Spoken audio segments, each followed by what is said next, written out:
Jumpin' In on Manx Radio. With Howard and Chris Kane. Hello. Good evening. And welcome.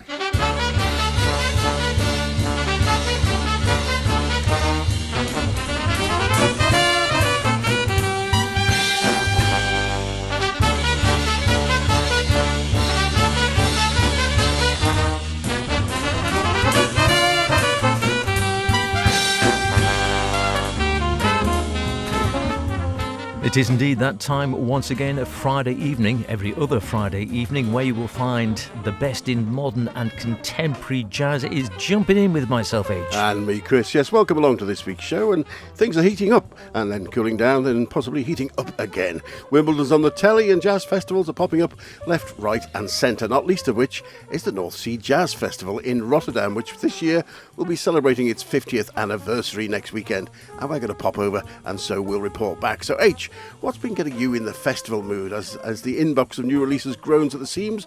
Any up there for best of the year yet? There probably are, actually. I haven't really thought about it just yet. However, I am taking inspiration from the forthcoming North Sea Jazz Festival, as you suggest. Some of the artists we hope to see. There are so many going on at once, you just don't know. However, Julia Ulsman, I haven't seen her for a while. We interviewed her at LJF a few years back. Lovely, still prodigious player, and latest, I think, is an octet, which is interesting stuff. Django Bates, I think he lives in Copenhagen or certainly in Europe these days. Haven't seen him for a long time. He's there playing with another group. A bit of Beloved Bird with him, and one with at least a little bit of an album I've really been enjoying of late, the Emmanuel Wilkins Quartet at the Village Vanguard. And from me, it'll be Soon and Closed and Tiny. But first, an acknowledgement. In this case, we're acknowledging perhaps one of the most influential jazz albums of the 1960s, John Coltrane's A Love Supreme, this time reimagined by harmonica player Matthias Heiss and the Danish Radio Big Band. The album is A Love Supreme Revisited, and this is Acknowledgement.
And there the suite continues on its merry way. It's a brave saxophonist who takes on Coltrane's classical love supreme and perhaps an even braver harmonica player.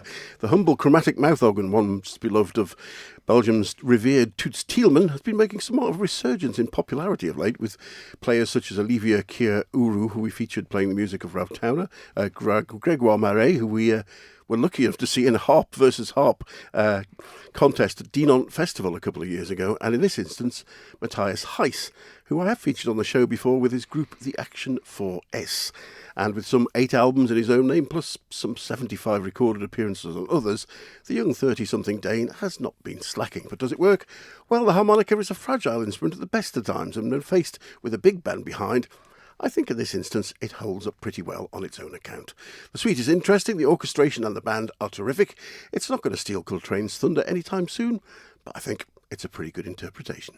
Sounds good to me. Coltrane 100, of course, this year. Or he would be if he was still around. Plenty of events been going on, including, of course, here on the Isle of Man, a Coltrane 100 gig as part of the Man and Arts Festival. Lovely to see it being supported here on the island. Well, as you say, brave man who takes on Coltrane. It's a brave pianist who takes on Bud Powell, or at least the pianist of Charlie Parker, of course, but he is a great pianist. Django Bates, haven't seen him live for a long time. Used to be ubiquitous. If you're in London, you could hardly go to a gig without seeing Django Bates at one stage. Now I think he spends a lot of time, I think, in Copenhagen. He certainly spends more time on the continent than he does in London and Britain these days, either lecturing or as professor of composition, I think it is at the University of Copenhagen, if memory serves correct, and he's still very active, and he is playing at the North Sea Festival coming up. So Gestival and Festival.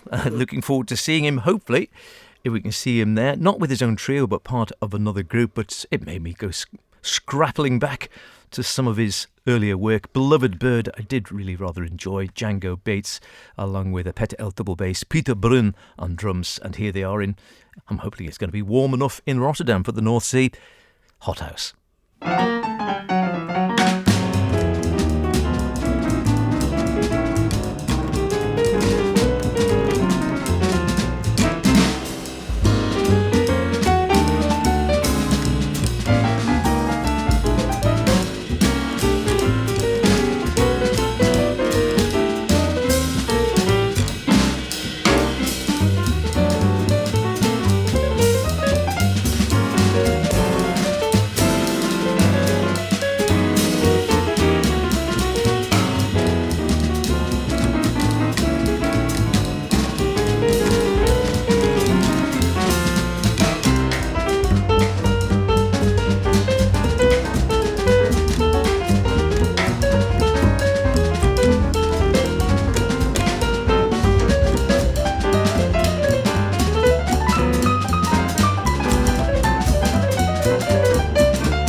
You thought it was just going to be left hanging in the air for a second, didn't you? So did I, to be honest with you.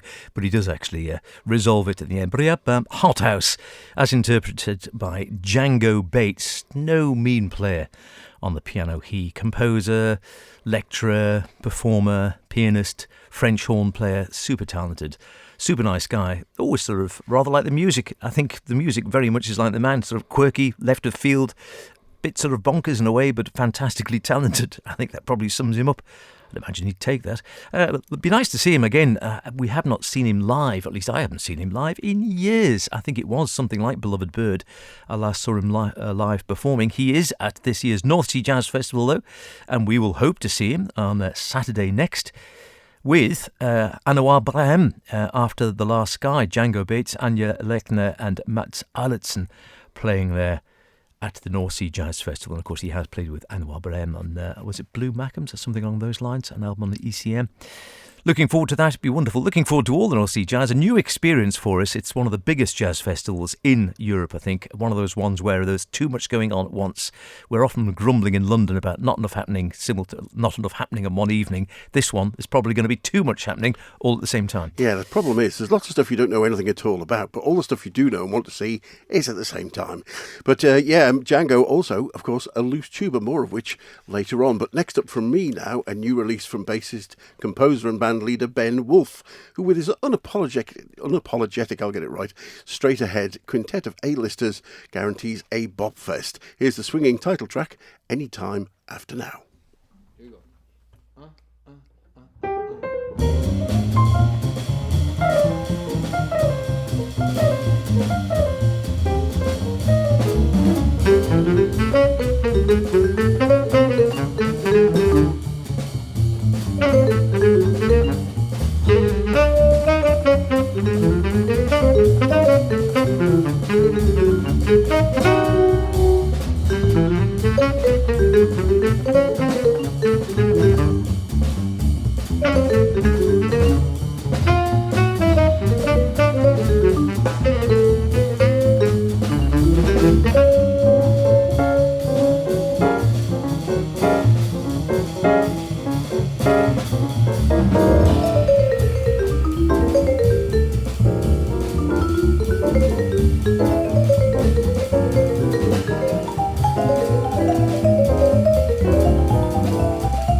just what you need on a sunny day with the car windows down, the hair blowing in your hair as they're blowing their way through. Car music, good car music. 10 original compositions on the album from bassist, composer and band leader Ben Wolfe. That was Any Time After Now, the title track of the quintet's new release, showing the telepathic bond that only comes from closeness not only to each other but to the compositions too. The album recorded in a single day in the studio, retaining that kind of live energy. And what a band! Joel Ross on vibes, Sullivan Fortner at the piano, Chris Lewis on tenor sax, Aaron Kimmel at the drums, and of course Ben Wolfe on the bass. Very nice indeed. You're listening to Jumpin' In with Chris and myself, H, the best in modern and contemporary jazz here on Manx Radio. If you want to get in touch, of course, at any stage, do drop us a line. Howard Kane with an E at manxradio.com or Chris Kane with an E at manxradio.com. No spaces in between. And I'd love to hear from you with any thoughts or recommendations or something you've been listening to. Festivals, anything you'd like to hear, or featured artist, etc. Drop us a line. Be delighted to hear. And of course, you can write if you like to put pen to paper. People still do. Jumping in at Manx Radio Broadcasting House, Douglas Head, Douglas in the Isle of Man, and it's something like IM5 1BW. It'll get there without it. I can't remember off the top of my head. In any case, staying with a sax player, Melissa Eldana. I've been following her for years, since I first saw her with her Crash Trio at the Pizza Express in London many years ago. She's gone on to great things since, numerous fantastic albums out, and the last 2 or 3 signed up to Blue Note. Her latest, Filing, on Blue Note sees her paired with Gonzalo Rubalcaba, Peter Washington, Kusha Beatty, a drummer for some time, a long-time drummer. Filing being a Cuban musical movement that emerged in the 40s, lasted through to the 60s, and Melissa says, I didn't know much about it. She's not Cuban herself, she's actually Chilean.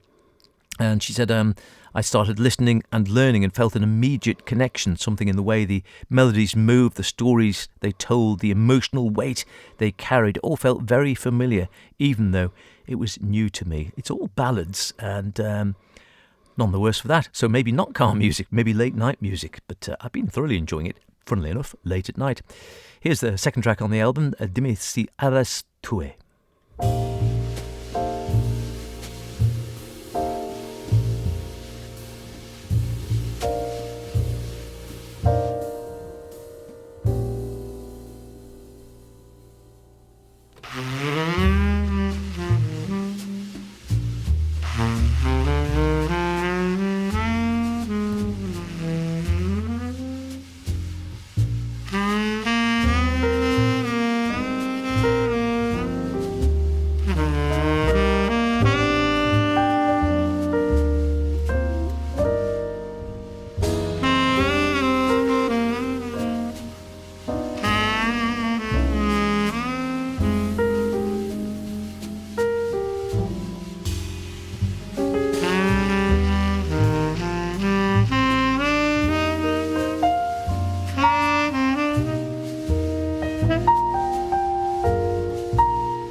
Loving that brushwork there by Kusha Beatty. You can almost touch it. It's so textural. Lovely stuff for a beautiful recording there by Blue Note. Melissa Eldana on her latest Filing, which she tells us in the liner notes is taken from the English word meaning feeling, and it blends the romanticism of the Cuban bolero with the harmonic richness and phrasing of American jazz. Well, yeah, can't disagree there. It lives in the space between genres, subtle, intimate, deeply expressive, not flashy, honest. And artists like Cesar Petillo de la Luz and Jose Antonio Mendez brought the music to life. Gonzalo Rubalcaba, of course, is Cuban, and the music part very much of his story. And as she says, he grew up surrounded by many of the great voices of violin, and he knew the people behind the songs, felt their presence in his own development, and his connection to this project brought something very special to the music itself. As I say, exactly the opposite of the previous one. Probably not best enjoyed in the car, but with perhaps a glass of something, tea, coffee, or something stronger if you want, late at night, and just sit back and wallow in the music. A lovely one, very honest, very down to earth, beautifully recorded by this Blue Note team. And as I say, Melissa Aldana on tenor sax, Gonzalo Rubalcaba piano, Peter Washington bass, Kusha Beatty drums, and also Cécile McLaren-Salvin, if you like the vocals, on a couple of numbers as well. Recommended. Now, we had Django Bates a little while ago, but I don't suppose you can neither call him or indeed saxophonist Julian Arguelles Young Turks anymore, No, particularly true. as it's some 42 years since we saw the birth of the jazz revolution that was Loose Tubes march into a big tent and onto the stage at Bracknell Jazz Festival. Julian on tenor with brother Steve at the drums and Django, of course, on piano and keyboards, born out of a workshop band held at the festival a year earlier, under the mentorship of Graham Collier, upstairs in the library room, if you remember, whose fantastic Horde of Dream Bands was recorded live that year.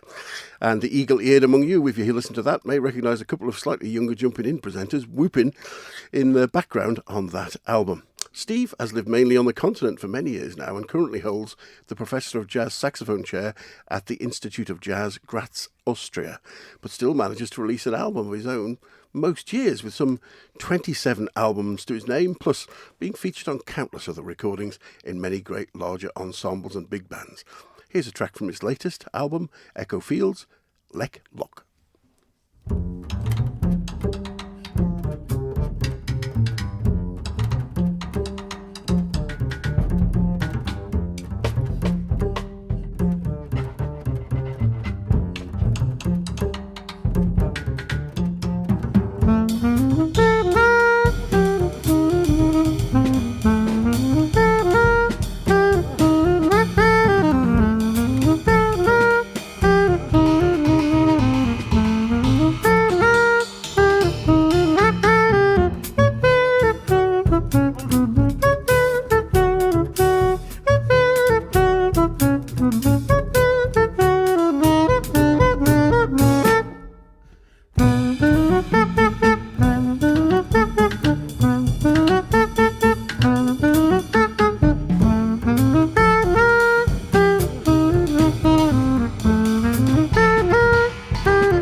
Lock, the opening track from Julian Arguello's latest release, Echo Fields, which came out back in March, and has him fronting a trio without any harmony instruments, just sax, bass and drums.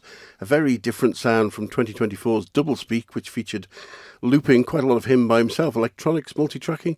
This is him at his best, with strong compositions and blowing his heart out, echoing, if you'll excuse the pun, some of the great sax trio recordings of Sonny Rollins, Lee Konitz and, of course, Ona Coleman. So featuring a top-class rhythm section of Larry Grenadier on bass and Georges Rossi at the drums, with Julian front and centre. I think Echo Fields may be one of his strongest releases yet. Is he still a young Turk at 60? Perhaps not, but I think he still has plenty to say. Well, are we young Turks?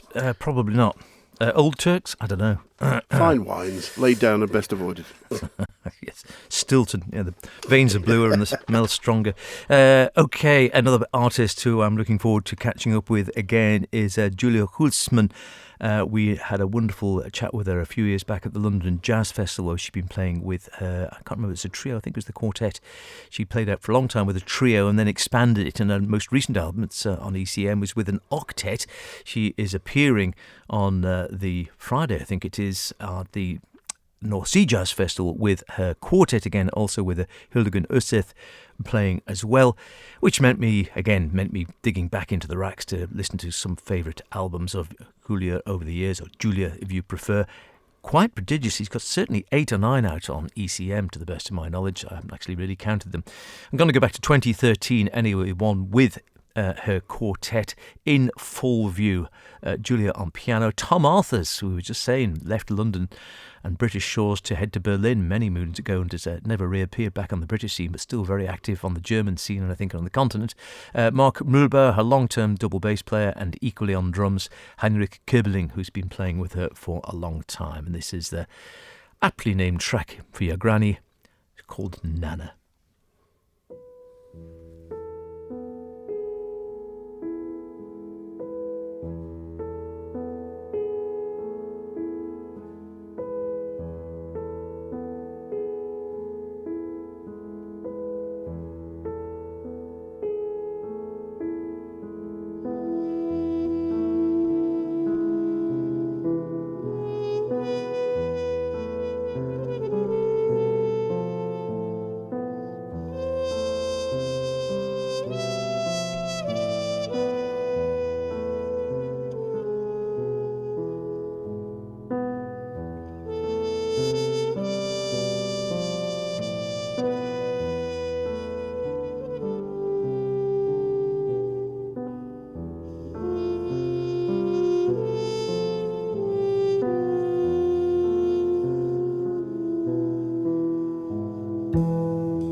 Hello, I'm Julia Hülsmann. You're listening to Jumping In with Chris and H.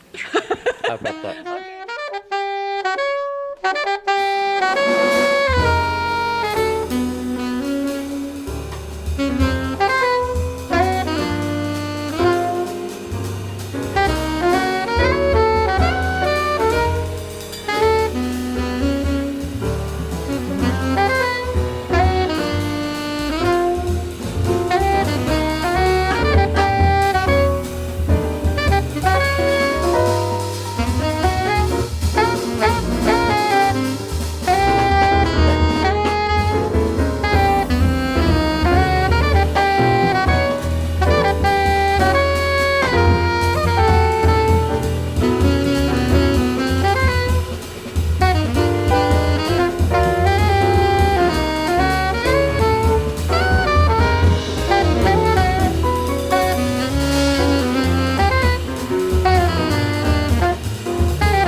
Really been enjoying that one over the last few weeks. Not quite on repeat, but certainly played it several times. The Emmanuel Wilkins Quartet Volume 1 live at the Village Vanguard.